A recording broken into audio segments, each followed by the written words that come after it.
Hey everyone, it's Mike Andes, and today we actually have an excerpt from last week's episode of Business Bootcamp. If you're not following along, this is a 30-day challenge. We have 4 different landscaping and home service businesses going through the program, and today we're actually hearing the full version of one of the Zoom calls, the consulting calls that I had with one of the owners.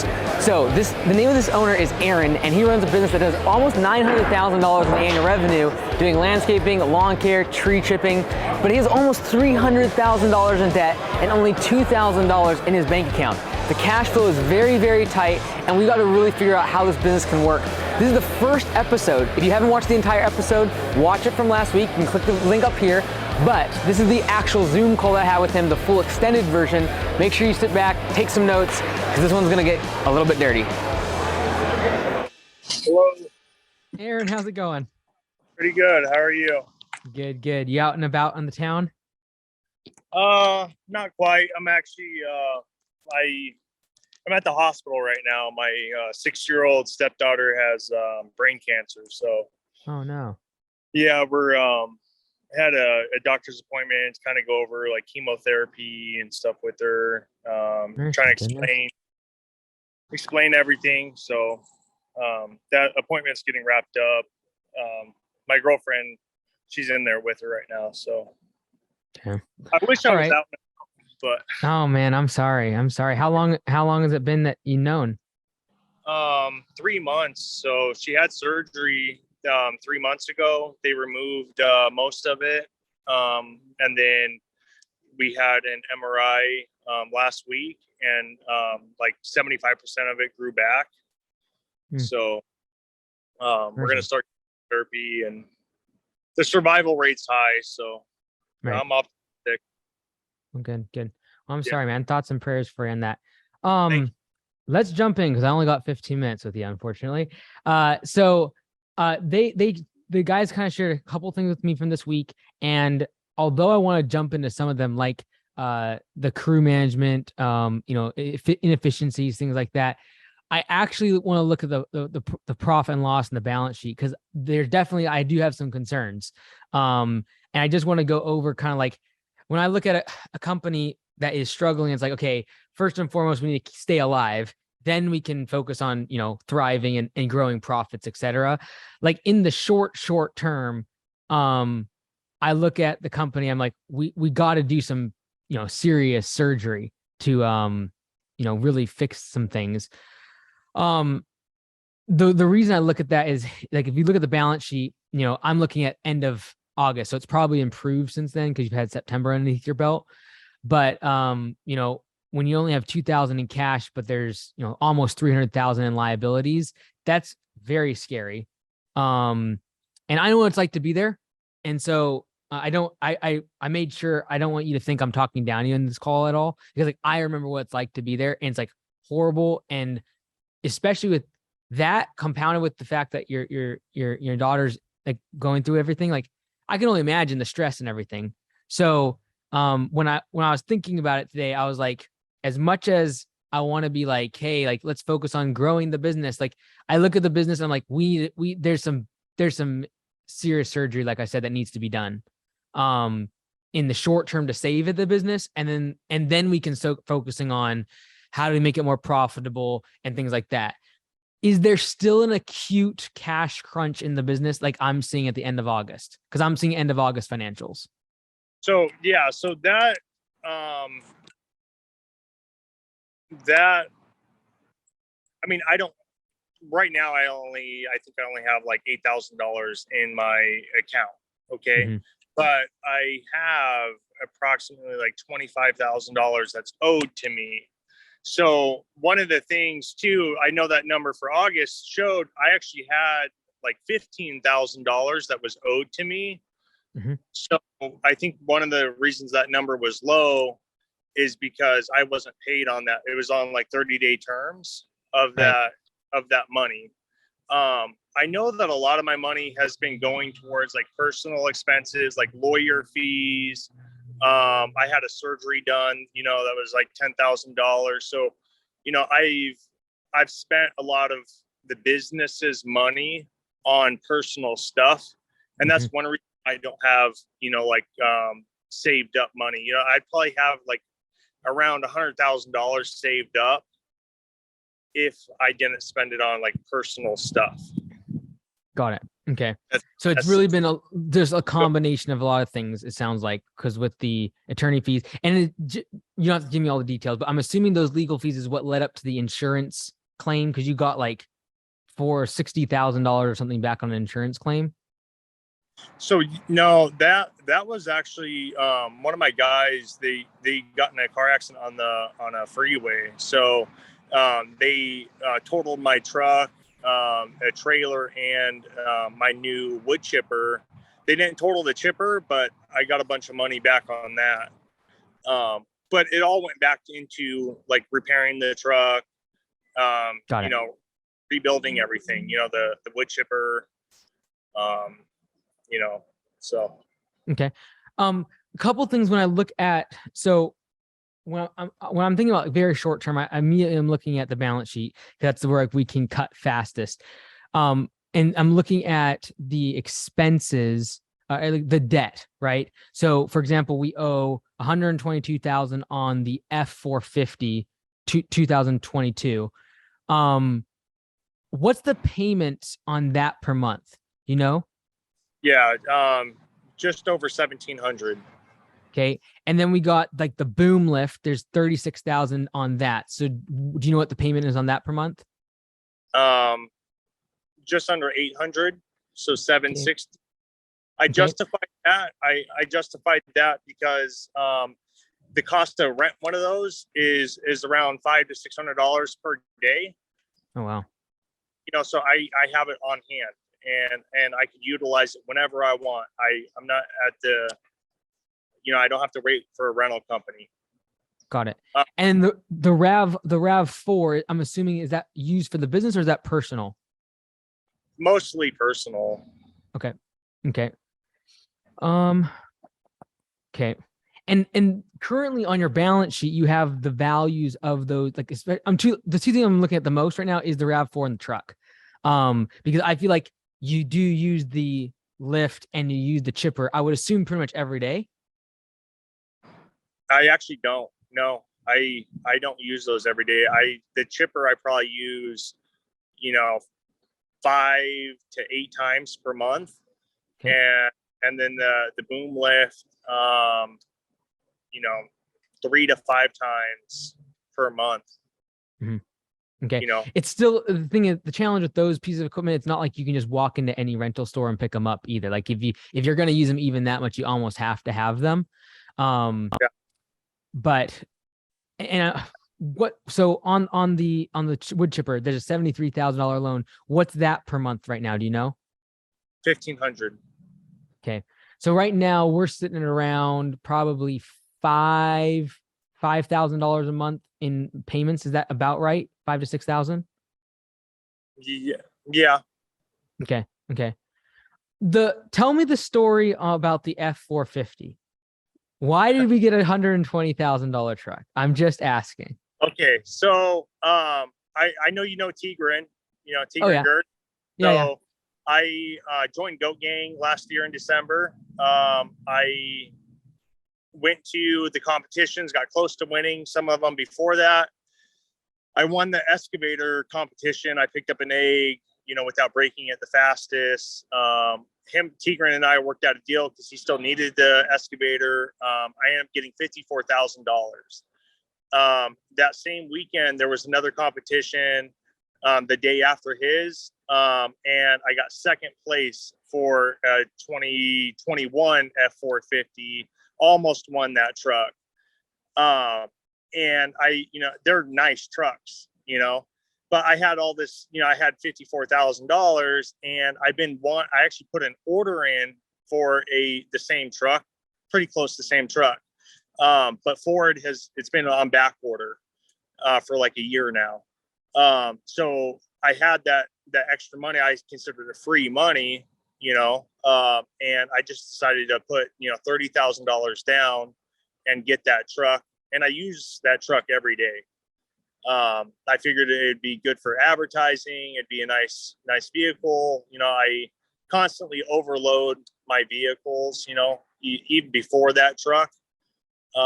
So I guess that was my justification, even though I'm overpaying for the truck. Yeah. Because I feel like I can afford the payments. I feel like my biggest expense, what's killing me, is labor. It's communication issues as far as the guys doing, the job correctly. And then drive time. My long-term goal for the business is to fill up the valley. So I'll have a job on one side of town that's an hour and 15 minutes away from like another job. So I'll service the entire Phoenix area. And my goal is to fill in all those gaps. That's my long-term goal. And then I know the business is going to be very profitable when I'm eliminating that drive time. Right now, I try to make the best route possible, and I schedule the jobs to minimize drive time. I've thought about, P for P. I haven't looked into it too much, but my initial thinking was that it wasn't going to be the right fit for a larger crew. I wasn't sure how I could work that out. So I wanted to ask you that. Does it only work for like smaller crews, like 2 to 3 guys, or how does it work for like a 5-man crew? The bigger the crew, you mean on like one truck in terms of the crew size?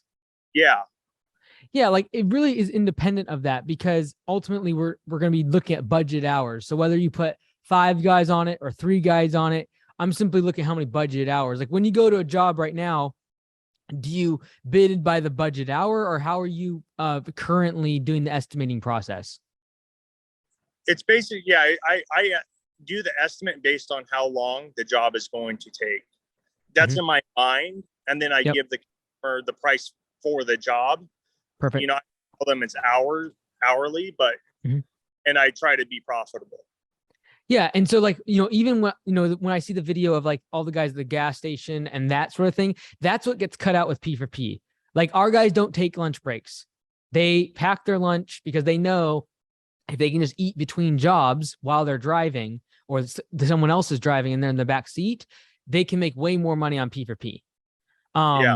And so when you look at, let's say there's a job that's 20 budget hours. If you have 5 guys on the job, it should take them 4 hours, right? 20 divided by 5, 4 hours. If they beat that, they're gonna make more money. If they take way longer, it's gonna take them less.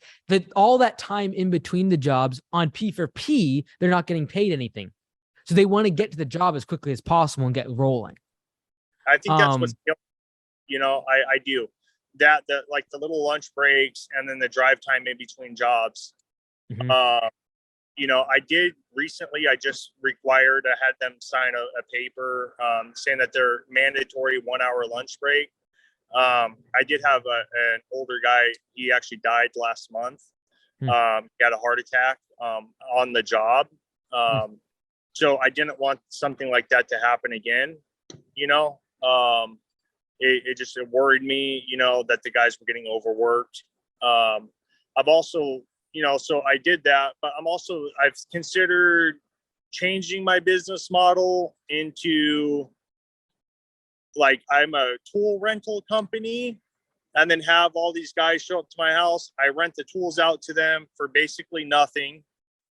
Right. And then they go do the jobs, and then I give them like a percentage of the jobs. That way they actually they have the motivation to get the jobs done versus milking the clock. What are your thoughts about that? The challenge with that is you're not creating any brand with the customer. Like they are not your customer at that point, right? It's not, Arizona, your brand is not showing up. They're not creating goodwill with you, and you're not creating an enterprise value of the company because you become a tool rental company, right? You don't have long-term contracts. You don't have the ability to be able to know, okay, if I put some money into marketing, I get more customers, and then I'm able to make more money. Like, I think that would be something to explore when you're like $1.5 million or more. But at your size of business, the reason I look at the balance sheet first is because the acute issue of $8,000 in the bank with an $800,000 business, 1% of annual revenue in the bank is like scary. You're spending that in a couple of days worth of just labor with that many employees and just your overhead, right? Yeah. That's where I get to the point of you're one big job that doesn't pay on time away from like a really very stressful moment. Yeah. No, And that happened last month. I mean, it's, yeah. that's why I look at the balance sheet first. But you're 100% right. And like, once we get away from that acute problem that I do see there, then it becomes a matter of the efficiency of the labor. And I think P4P is the right call. And so what I want to do over the next week is figure out, answer the questions that you have about P4P, but in a way that is like actually looking at real jobs. So like when you look at like what software do you use right now for your projects? For invoicing? Or, For mostly the project management side of things. to keep track of my scheduling, Yeah, scheduling, for example. Yeah. I just use the reminders app on my iPhone. Okay. And then for billing, what do you use? QuickBooks. Got it. Okay. Okay. Because what we're going to have to do is somehow, if we're going to keep track of budget hours that you're allocating on an estimate, we have to be able to look at, okay, we allocated the 20 hours. Now what was the actual hours on the job, right? So I was go ahead. 1% software, but it kind of went, it's a dud right now. Do you know anything about it? I do. Yeah. Yeah. So I was kind of waiting for that because I actually won second place, got a free lifetime subscription of 1% software. So I've been waiting for that, and I didn't want to implement a system and then end up switching it. So I'm just sticking to how I've been doing it since, the reminders app. And I just, go in there manually, switch it to the next week or the next month, whatever job is for my reoccurring accounts. Are you open to implementing software though? Because like, are you gonna wait for that 1% software? I don't have any really trust in it right now. I would highly recommend not. Yeah, I don't have any. I'll take your advice on that. I mean, right now I don't have any trust. That's why I haven't used it, because I'm not gonna, put my business, jeopardize my business, I wouldn't touch it with a 10-foot pole. I'd recommend getting started with some software though. Like your size of business, the fact that you're running on your reminders app must mean you're a reminders app genius, because I don't have a clue how you do that. The fact that just that size and you're doing that. I'd get started with something though. I don't care if it's something simple like Jobber. It's cheaper than 1% by massive, and it's just simple.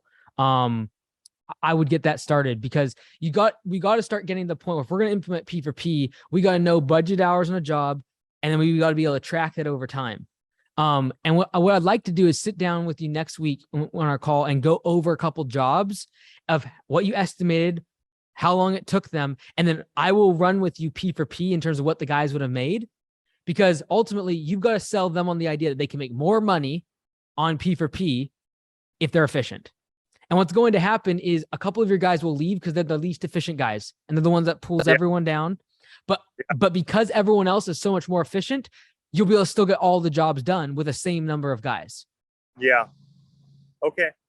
So do you want me to message you like all my jobs that I have, or like at least a week worth of my jobs that I have scheduled in the reminders app? Because yeah, what you could do is just even if you screenshot whatever you're currently doing in the reminders app, put that in with your daily footage, and then I'll be able to take a look at that. And then what I want to do, even if you just jot it down on a doc of reminders, I want to see like when you do an estimate and you put in how many estimated budgeted hours are on that job, and then I want to see, okay, I'm going to break down with you what the guys would make on the job if they did it faster, if they did it slower, etc. And then ideally, if you're able to somehow clock the hours that the guys have worked on a specific job, I know you don't have the software, so it's gonna be tough, because typically they'd go on the app, they'd click start when they get there, stop when they leave, and you'd have exactly how long they spent. But even if you can give me some rough numbers, because you've got to eventually just convince the guy that they're going to make more money if they're efficient on P4P. Because it typically will increase their efficiency by 25 to 30%. And I truly believe that is the key for you long-term to really turn things around. Okay. But in order for that to happen, we've got to get software, because we got to get more organized around the budget hours and what we're estimating on the jobs. And then secondarily, you know, we really got to get the team bought into this whole vision of what P4P is. And they can make more. They absolutely can. It's a matter of like knowing your math on the jobs to approve that to them. That helps out with the overtime too, I'm sure. Massively, because now you're both on the same page. Yeah, like you don't want overtime. They want overtime massively. When it goes to P4P, they don't want overtime because when they switch into overtime, they don't really, if they're a high performer, they don't see a lot of benefit because they're getting base pay plus overtime when they go past 40 hours. Right. So I want to go over a couple jobs though with you, and I want you to start kind of in your head when you're looking at the jobs to start running. Okay, this is what they would have made on P4P. This is what they would have made on hourly. And I'm just going to give you access to the software so you can actually just run the math on the back end with them. Because ultimately what you need to do is convince them. And what you're going to do to do that, you're going to basically run their paycheck for 2 pay periods as hourly and then also as P4P and show them like, hey, when you guys crushed on this job, I could have given you an extra $100, $200, whatever it is.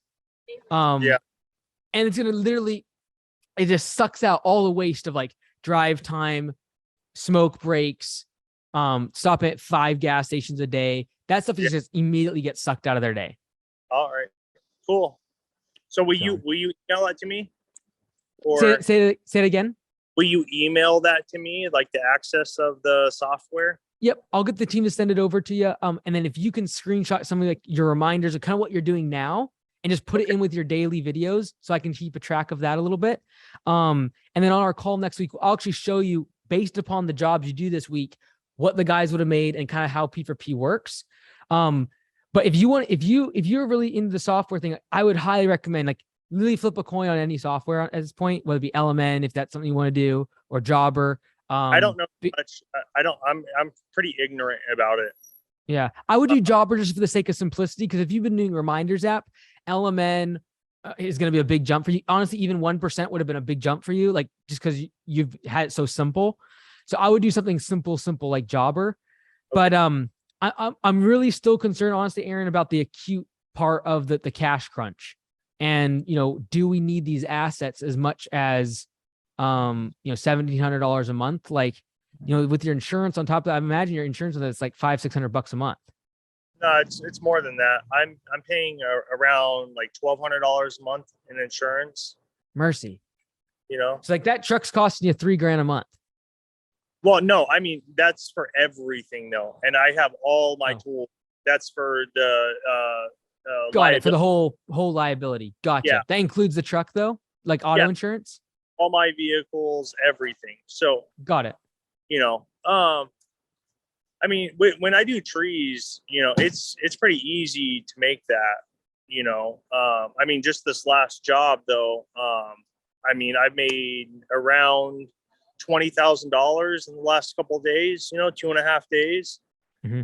I'm waiting on those funds, you know, so that's why I got all this equipment, is because I know it's going to be, I can just easily make money when I have this equipment. Mm-hmm. Like the only way to make that work is growing it very quickly, right? And you've done that this year.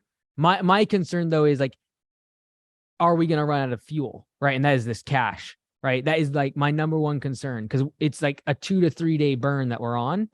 And as long as you can grow, like I think you're right, you have the capacity with the trucks and equipment that you have to make probably 120, 130 a month, and that's where you'll be profitable. My question is, can we get there without, you know, running out of steam? Yeah. Okay. So let's stay in touch. And then maybe feel free to look at Jobber if you want to start with that. I'll get you access to P4P, but it won't make a lot of sense until we actually look at it together. And then we'll run some of the numbers next week together. Have you watched the videos I've uploaded? They've restricted me from doing so, but they've been telling me, that they want me to have live reaction just to you. And then they just give me like bullet points of what they want me to discuss. So I will be watching the first episode with just as much intrigue as you. Okay. All right. Sweet. Well, awesome, Aaron. Yeah, we'll stay in touch. And again, thoughts and prayers for your daughter. We'll keep her in mind. All right. Thanks, man. Thanks, brother. Okay. Take care. Bye. You too.